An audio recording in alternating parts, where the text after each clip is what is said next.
Good morning, everybody. It's Thursday, May 21st, and you are here for a mini Google Learning Series session, and that is how we're going to start. So let me put the link in the chat box so you will have it. It has not changed. I'm keeping it the same. Just seems like that's the easiest thing to do. And there it is in the chat box, so you have it and you can grab it. So this will bring you into the first Bitmoji scene, which some of you have already seen. Somebody's already in there. Oh, and I'm envious because one of you, whoever got in first, is Anonymous Unicorn. Oh, long live the unicorns. Okay, all right. Sorry. There goes my little craziness for the morning. So, all right. So here we are today. We are working on Google Slides today. I'm just kind of moving you guys around a little bit so I can see all your faces this morning. And we know that we come right over here and we click on the computer scene and you will get to the documentation that you need. So while we do that, I just want to explain to you that this, my friends, is a Google slide, right? This is just a Bitmoji scene. It's not anything magic. I am not a magician. I promise you, this is just a bunch of images all layered on top of each other with some that are clickable. And if I actually go into present mode, they're still clickable. So I can still click around in them. You notice, and I'm that crazy person that changes every day. My clothes change every day. I do not wear a belly shirt, just so we all know, but this is the only maroon shirt that was available. Thanks, Karen, for understanding. I am too old for that nonsense, right? Everything else is spot on. But I also added a little piece of, there's my granddaughter sitting in there, my new little munchkin. Um, and I think this is a kind of a fun way to do it, to kind of have a presentation that's a little bit more friendly, definitely student engaging. But anyway, it takes you into this. So we're going to start at the bottom again, just like we have been. So the main thing I want you to remember, I love that my remember is not spelled the right way, but it's all good. Remember that slides is a visual tool, right? And that's why I think this view is so appealing to people because it's much more visual than a bunch of words on a screen. If we're going to do words, typically that is for docs, but slides and PowerPoint are really visual tools. You're supposed to have a visual in there that will help you remember something that'll prompt you on. Now, that being said, we are in unique times. Everybody's heard that a million times, and slides is really a great way to push content to our kids. So it makes sense because there's a lot of things that so I'm going to show you some actually add a slide because we're going to work on that slide. So maybe I'm going to, there we go. I'm like, I knew I did it. I was just hoping I had done it. And I'm going to teach you some of the tricks of just understanding slides better, using slides better in remote learning. So one of the main things is if you are going to use slides at all, one of the things that I like to do is I actually like to use the Explore tool. I'm going to move myself out of the way. So I'm going to come down here. And if you've never used the Explore tool, it exists in both the it exists in both docs and in slides and in sheets. And Lisa, I just saw you pop in, so let me put the link back in the chat just in case you got in too late so you couldn't get it. So there's the link in the chat, and when you come in, you'll get to this board right here, and all you have to do is click on the computer screen, and that will let you in to the presentation. Okay? All right. So feel free to ask any questions as we go. So the Explore tool is always down in the bottom right-hand corner, and it's a little, like, it looks like a crosshairs. That's what some people say. I actually say it looks like, I think it looks a lot more like curtains. That's kind of what I say it looks like. Other people tell me I'm crazy, but sorry, we're having a few issues with muting, so I'm going to mute everybody again. I'm going to unmute you all, and then I'm going to mute you again. I'm not sure what happened. There you go. All done. I'm not sure why it happened, but there we go. So that's that little Explore tool, which to me looks like curtains. Other people looks like crosshairs. If I click on it, it pops up a sidebar, and I have the ability to go in here and to look for things. So I'm going to go grab a cheetah picture. Okay, so I'm going to type in cheetah. It gives me 3 options. It's going to go to the web. I can actually research from here, which is nice. And I can get images from here. Let me stop and go back to the web part. If I click on one of these things, it is going to take me to the web page, okay? So if I click like here, Wikipedia Cheetah, it opens a new page. But I think the benefit of using this with young children, especially, is that we don't have to have them open another tab, go find it, and then navigate back. So if you teach them, and I'm going to close a few windows, so I got to move a couple things before I close a few windows. I'm going to close all my windows to the right. If I teach them to do it this way, so here's your presentation. It's my 3rd tab. Let me do this too. Sorry, guys. I'm like, I told you, I'm a little askew this morning. 3 tabs.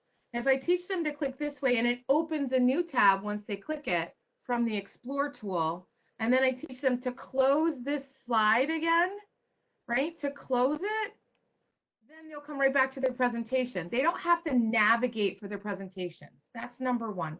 Number 2, if I use the images from here, these images are labeled for reuse and modification. That means you're allowed to use them. They're copyright free. And you not only can you use them, I can use them, click them, drag them in, or click the plus sign, whatever I want to do, right? I then can move them around like this. So I can change the way they're used. I can change their size, but they come linked. Okay, so that is hugely beneficial. So if you say to a student, where did you get your images from? And they're like, I don't know. And you say, did you use the Explore tool? And they go, yeah. And you go, okay, go click on your images. And I want you to create a bibliography page. They have the ability to do that now because all that information is right there.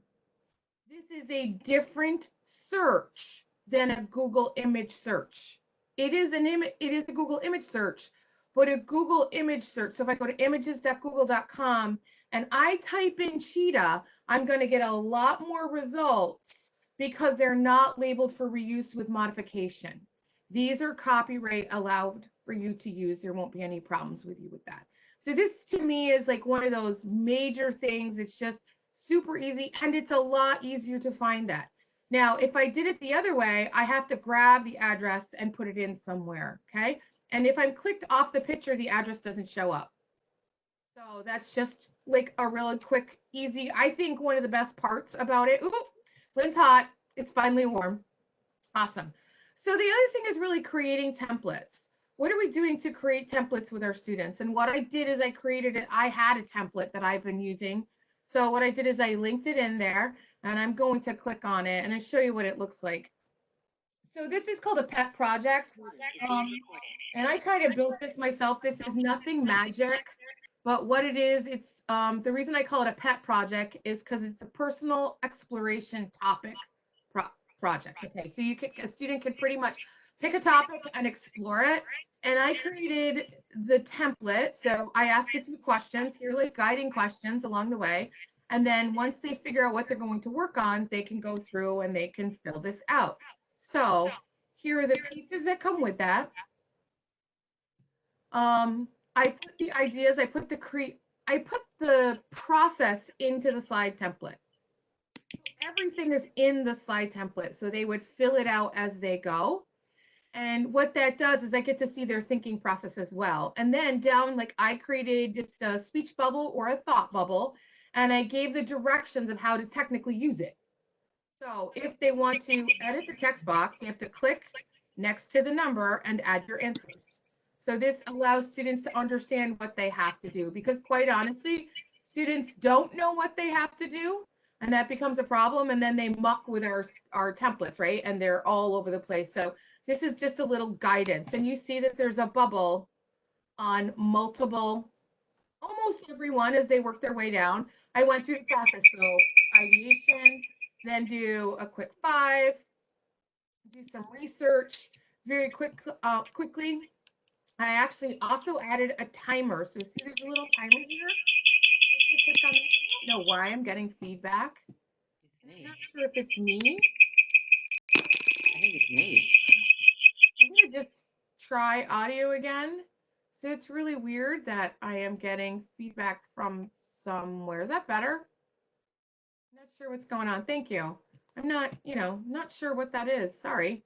Um, all right. So when we come in here and if you click on this, this actually takes you out to Google. So I built a timer right in. Thanks, John. I built a timer right in, right? So students click it, it's actually going to buzz in 5 minutes. Okay. So that was really simple. And if you don't know how to do that, it's timer colon 5 minutes. So if I come up and open a new thing, a new tab, a new thing, timer, and I do 2 minutes like this, it automatically starts a timer within Google. Timer colon and then the amount of time. And all I did was copy that link and put that into the template. So the students have a built-in timer. All they have to do is click it, right? And that's a great way to do it. And then if they click it again, it just restarts. That's a great way to push a timer out to your students really easily. And then you see that I just kind of continued my way down the process. I kind of went through the whole thing. So now using a template, what I would do is I would push that to my students. I would either, however you were setting this up, I would either make a copy of each one and put their name on it, or I would force a copy. So those of you who've never seen force a copy, I'm going to show you magic today, okay? And I want to see your ooh and ah hands when I'm all done, because it is true magic. If you go to the end, all the way to the end of the address in any Google Doc or slide, you will notice, so when I'm saying the end, I'm looking past the last slash. Can you see that up there? It says edit number slide equals ID.g. You know what? I'll pull it down a little bit so you can see it better. Ooh, I'm going to pull it down just a little bit.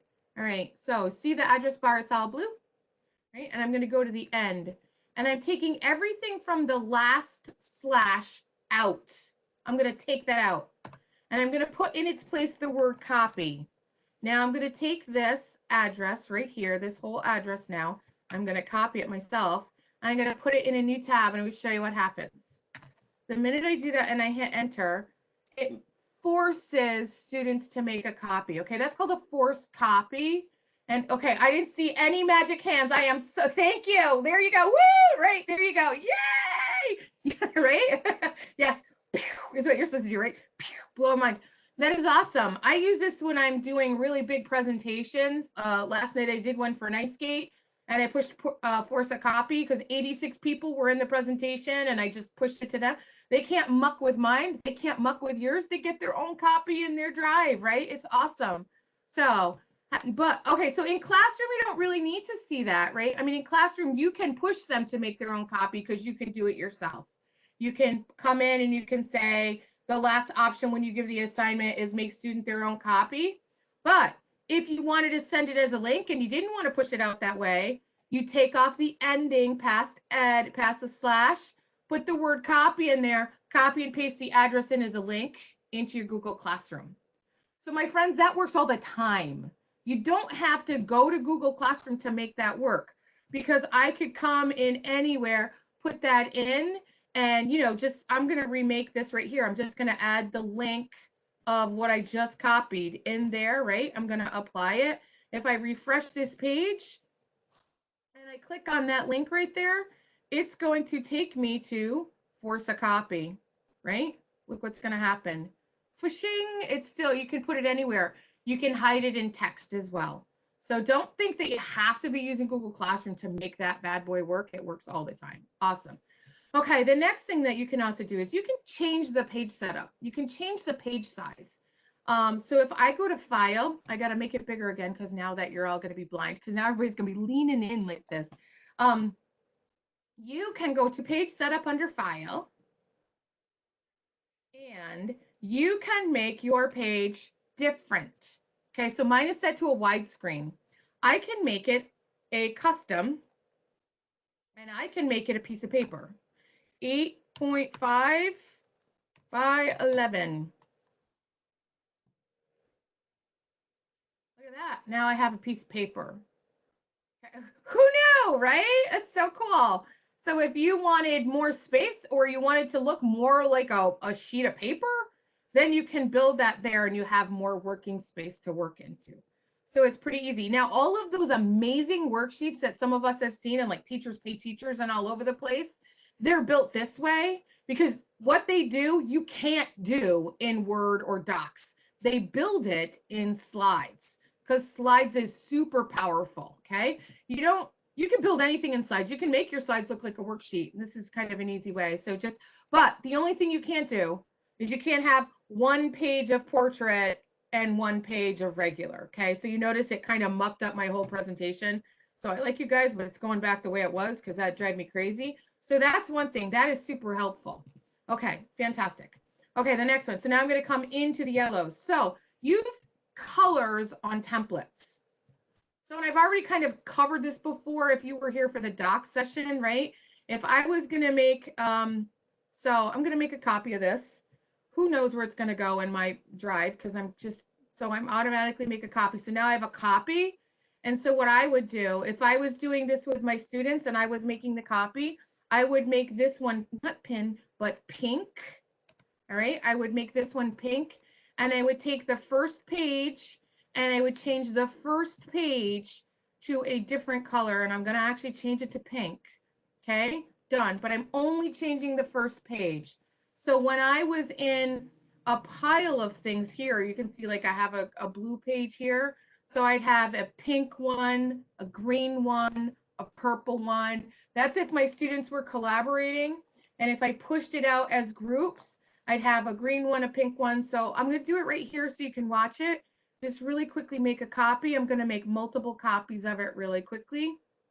Make a copy. And this is pretty much how I do things when I make copies. I make more than one at a time. I make copy, make copy, make copy, make copy. I don't do one, change it, make another copy. I do them all at one time because it's a faster, okay? I try to be as efficient as possible. Now I'm going to pop into this one and all I'm going to do is I'm going to change the first page and I'm not going to change the name. I would change the name. I'm not going to right now. I'm just going to change the color on this first page to yellow. Okay, I'm not adding it to the theme. I'm all done. The yellow one's done. Now I'm going to go to the next one. I'm going to change the color on this one. I'm going to change the background on this one to a different color. That seems like a lot of work, but it will save you time in the end because it means when you're looking at projects that students are working on, you're not trying to remember who has what, because then really all you need is a little post-it that says, green is Bobby, Susie, and Joey, and pink is, Jarrett, Becca, and Allison. They're all going to work on that one. So now that I have those done, they are going to refresh in here, and their colors will refresh, and I'll be able to see them just by the color. Okay, it takes just a little ornery. It's been ornery. One of these is going to be pink, one's going to be yellow, one's going to be green, and that front page is going to load, and you're going to see it. Okay, so that's a huge benefit of doing it that way, using that color. Okay, the next one, add in video. So I think most of us are using video now because we realize that we can, right? But I'm going to teach you a couple of video tricks. So insert video, and most of us, you have options by video. So YouTube has been saying it really only likes to do YouTube videos. It doesn't want to grab videos from like Discovery Channel or explore.org. It doesn't want to do that. So if you want to put those into any kind of presentation, you have to put them in by link and they will go out externally. So they're going to go off the presentation just so that we understand how that works. So I'm just going to grab one right now. Okay, and I'm just going to have some fun. How about an old Austrian? Oh, I'm glad it knew what I wanted. Just an old went yodeling. Boy, that was rough. Okay, let's do this one. I'm going to use a sequencing song. I know that I like that. You know that you can watch it right here, right? If you click it, you can actually preview it. Awesome. So I'm just going to click select. So there's a couple tricks in here that I think most people don't know about. We're going to get rid of the cheetah picture. When you come in, when it comes in, it automatically opens the formatting options. I can autoplay this bad boy when it hits the screen. So I can click that box right there and I can click autoplay, right? All right. So I'm just going to go to this side, go into present. We're going to click it and it's going to start to play. All right. So I'm going to go to my next slide and it automatically starts to play, right? Huge benefit, right? That it will do that. Next thing that you can do, you can start a video anywhere you want. You don't have to start it at the beginning. Okay. So if you don't want the first 3 seconds or the first 10 minutes or whatever, however long, it might be a 20-minute video. We know that short video snippets are better for our kids. So maybe I only want from 50 to, okay, 2 minutes. Okay. Awesome. So now I'm going to present again. I'm going to go back, present again. I'm going to click and you'll notice it's going to skip through. Look at that. Okay, this is what a music teacher does when she's bored. So that's another option that you can do. One of the last options that's in there is that you can mute audio. So audio doesn't always work great when we're trying to do video conferencing. It's almost better to have students watch it on their own and then come back to you. And I do recommend that in this kind of environment, that students are kind of pre-watching it and then you're doing it with them. But you can mute the audio. You can still have the audio play and you can talk over it, right? Which is kind of great. So think about things that are out there. You've probably done this before in the past. Anyway, just turn down the sound. So now you can just mute the audio. All right. The benefit of putting video into slides is that it doesn't open externally if it's a YouTube video. Now you can go and you can put your own videos in there. So if you've created your own videos, you can upload your own and put them right into your presentation. So if you've been doing Screencastify's, you totally can pop those bad boys in. And I'm trying to think, so I could go out to YouTube, I could pull my stuff out of my channel and slip them right into my own stuff. Or one of the options I was in there is if you're using like Screencast-O-Matic or Screencastify, you could actually go in and grab them right out of your own Google Drive and pull them in.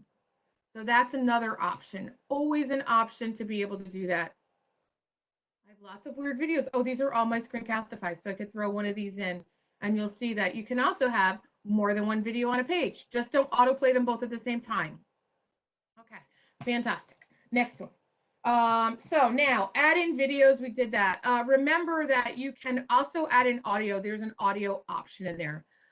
So you can also publish out transitions. So if you're really into transitions and this is your thing, or you want to create a finished product of your students' work that they've been sending to you, you can push out transitions. Publish, so you're going to go to File, Publish to the web. I'm going to do this right now just so you can see it. This is, we're going to auto advance this every 3 seconds. We're going to start it. Okay, I'm going to click these two. It's very easy. I'm going to publish. It's going to, are you sure you want it? Sure, what the heck. I'm going to push it out. I'm going to copy that link right there. And then I am going to go up here and push out the address. So this would be an address I would send out. And here's what it looks like. It's just going to be gorgeous. And there you go. They're both going to start to try to play. Is all we got from her, right? So that's what it looks like. I can push out transitions as well, which is really nice to think about your work. Now, I'm all done with it and I don't want it to be published anymore. Look at it. I can come back out here and I can publish content and I can push a button that says stop publishing. So I can pull it back. Okay. So you can say, I'm only going to have it available for so long. I'm going to put it up and you can just share that link to whoever you want. So don't push it out to the world, but that's a way to do that. Okay. You've seen Bitmoji slides. So create interactive Bitmoji slide. This is one right here. Okay. All the pieces. Some of you I know have already taken that training from me. Just to let you know, I put a training in for next week. So there are 2 in the catalog. There's one on Tuesday done by my colleague. There's one by me done on Friday. So this is just layered images. That's all this is. You can see I can move my images around. Everything in here is an image and you can move things around and you kind of notice this is growing, changing every time I do it. These are so much fun. The session that I did for NiceGate last night was a Bitmoji session. I had 86 people in it. It's crazy how big this is, and high school kids love it. So if you think they won't, they will, because at least it's fun. And it's definitely more engaging, right, than what a blank blah presentation like I'm doing here, a blank blah. Okay, collaborate independent slides. A collaborate independent slide is this. I would assign this project to my students. So maybe my whole class would be working on a slide presentation. Let's say it was this one. We were all working on it. We were all adding ideas, but I gave you each your own slide, right? I said, okay, Karen, you're on slide 2. Kira, you're on slide 3. Jenny, you're on slide 4. Lynn, you're on slide 5. Go. Here's a question. I want you to answer it. So you all answer it. And as soon as you're done, then I say to you, okay, now I want you to comment up and down the slides.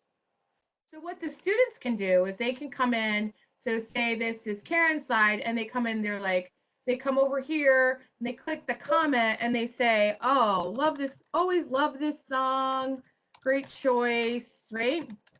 This could be anything. So comment, and then they can go up, and the comments are going to sit there in the side, right? We think of comments as revision pieces, but allow comments to be a way that your students can talk to each other through that section there. So that's a great way. You can keep it very neutral where you comment up a slide and down a slide. So wherever you are, you go up and down one.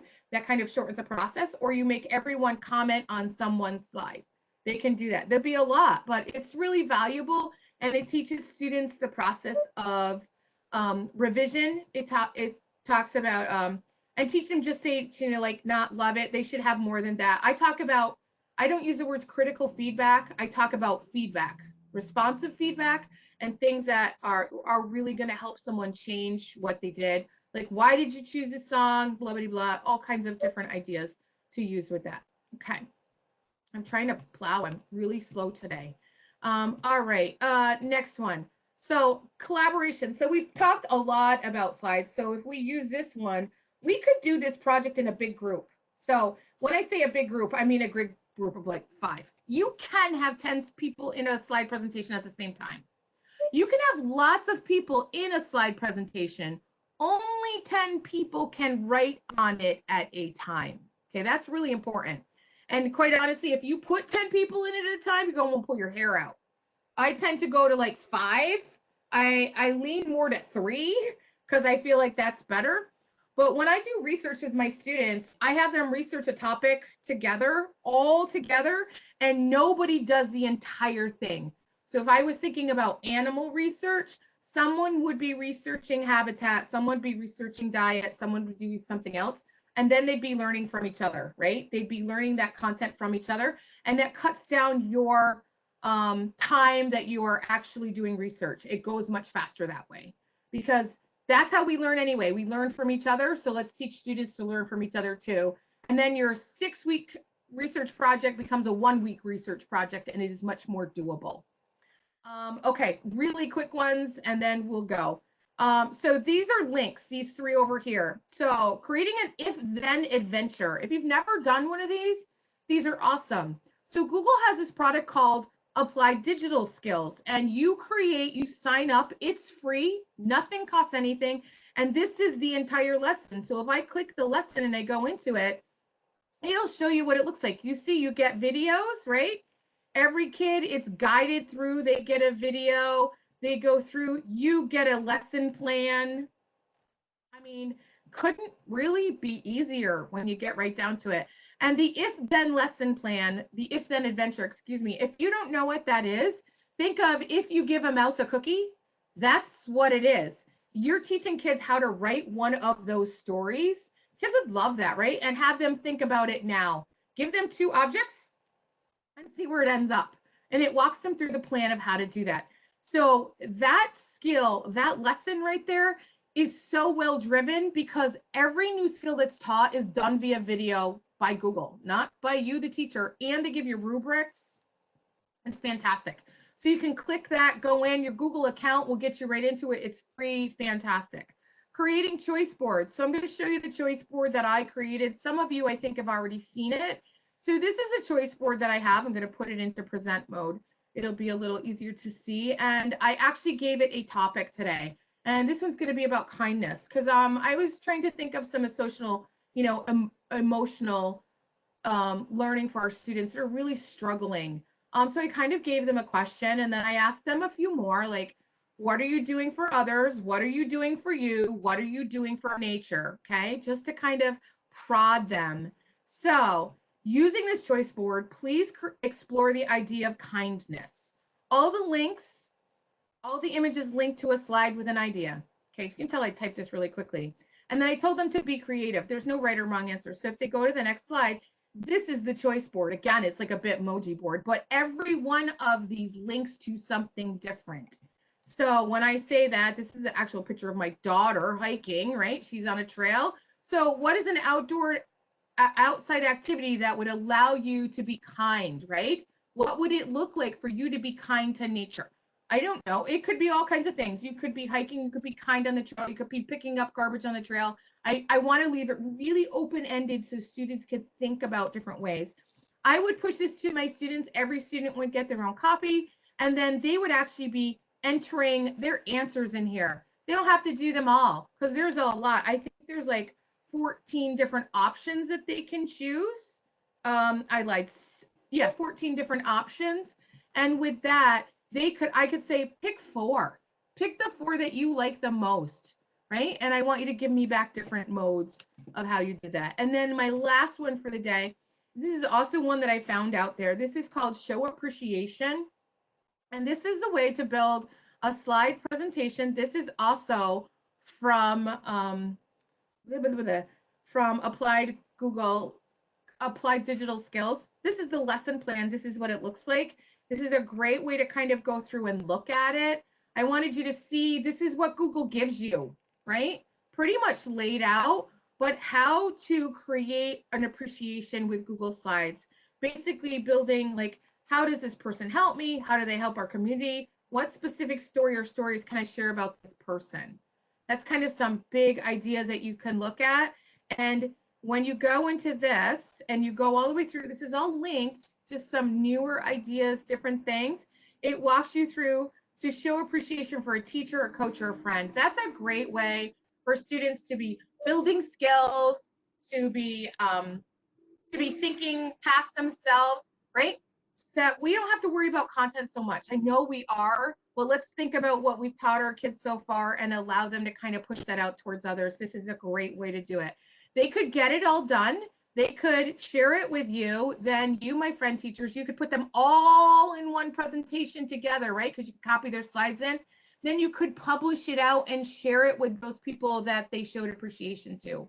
Oh my gosh, how cute would that be, right? All right, I am over my time. Now, I want you to know this was session 3. It's the first time I've gone over. Phew! I'm going to stay in the room.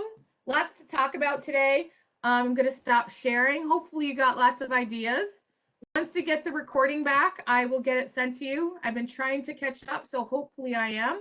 I hope everybody has a great day, and I hope to see some of you again tomorrow. I'm going to stay in the room and stop recording, so bye, guys. Virginia.